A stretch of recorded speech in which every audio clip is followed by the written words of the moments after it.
WhatsApp guys, another my new video. তোমরা দেখতে পাচ্ছ 4K সার্ভার 2। তোমাদের সাথে আছি আমি হিরো আলম ভাই। তো বেশি কিছু বকশিদি না করে আজকের ভিডিওটা স্টার্ট করা যাক। তো দেখতেই পাচ্ছ এই মুহূর্তে আমি আছি একটা গাছের বাগানে। তো কেন আসছি, কী করতে আসছি, সব কিছু জানতে হলে আমাদের সাথে থাকো। তো আমাদের সাথে একটা দাদা আসছে। তো দাদা, এখানে কী জন্য এসেছো বলো? এখানে গাছ সংগ্রহ করতে এসেছি। আমি অজয় কুমার দাস। বিশ্ব পরিবেশ দিবস আজকে 5ই জুন। ওই জন্য আমরা প্রতিবারেই বৃক্ষরোপণ করি, প্লাস আমরা প্রতি মাসে মাসে বৃক্ষরোপণ কর্মসূচি পালন করি। আর আজকে বিশেষ দিন 5ই জুন, ওই জন্য গাছ সংগ্রহ করার জন্য এসেছি এখানে। আচ্ছা, আমরা সমাজের মধ্যে দেখেছি এরকম বহু মানুষ আছে যারা কিন্তু গাছকে একদম বিলুপ্ত করতে যাচ্ছে, গাছকে কেটে দিচ্ছে। তাদেরকে তুমি কি বলতে চাও একটু বলো।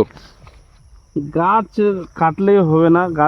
গাছ কাটলে প্রকৃতির ভারসাম্য ক্ষয় হয় বা হীন হয়। তো গাছ আমরা যদি না কাটে তবে ভালো হবে, তবে প্রকৃতি ভালো থাকবে, পরিবেশ ভালো থাকবে, পৃথিবী সবুজ হবে।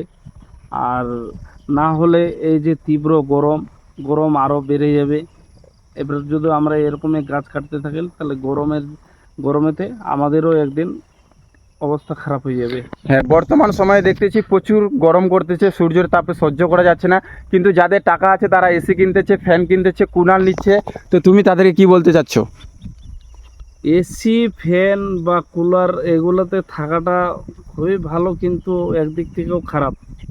কারণ যখন থাকবে তখনই তার শান্তি পাবে, কিন্তু যখনই বাইরে আসবে তখন কিন্তু আবার শুরু হয়ে যাবে। তখনই একটা গাছের দরকার। তাই প্রকৃতি থাকলে অনেক ভালো। আগেকার সময় মানুষজন কিন্তু তখন কিন্তু কারেন্ট ছিল না, এমন কৃত্রিম জিনিস ছিল না। তখন কিন্তু মানুষের ইমিউনিটি পাওয়ার বেশি থাকতো, মানুষ বেশি দিন বাঁচতো। এখন মানুষের দিন দিন আয়ু কমে যাচ্ছে, পোলট্রি মুরগির মতো হয়ে গেছে মানুষের অবস্থা বর্তমানে। তো গাছ লাগাও, প্রাণ বাঁচাও, এটাই বলতে চাচ্ছি। তো সবাই ভালো থাকবেন, সুস্থ থাকবেন, নিজের প্রতি খেয়াল রাখবেন। খুদা হাফেজ, মিল হাফেজ, আসসালামু আলাইকুম। দেখা হবে, কথা হবে নেক্সট ভিডিওতে। Tata, bye bye.